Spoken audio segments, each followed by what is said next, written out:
நீத்து சந்திரா வடக்கிலிருந்து புறப்பட்டு தென்னகம் வந்திருக்கும் இன்னொரு இளமையினர்.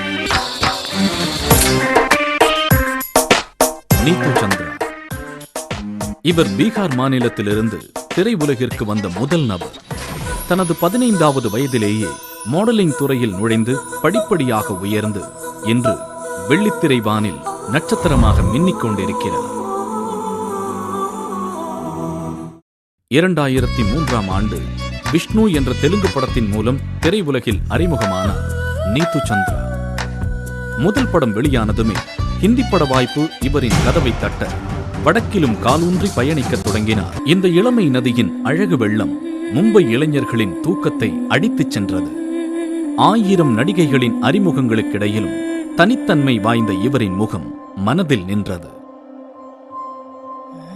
2007ஆம் ஆண்டு மதுர் பண்டார்கர் இயக்கத்தில் வெளியான டிராபிக் சிக்னல் திரைப்படம் நீத்து சந்திராவின் உழைப்பிற்கும் நடிப்பிற்கும் மிகப்பெரிய அங்கீகாரத்தை பெற்றுத் தந்தது.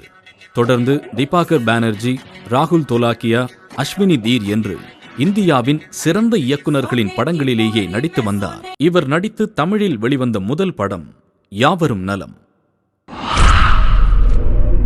முதல் படமே யாவரும் பாராட்டும் விதம் வெற்றி படமாய் அமைந்ததில் ரசிகர்கள் மற்றும் விமர்சகர்களின் கவனம் ஈர்த்தார் நீத்து சந்திரா.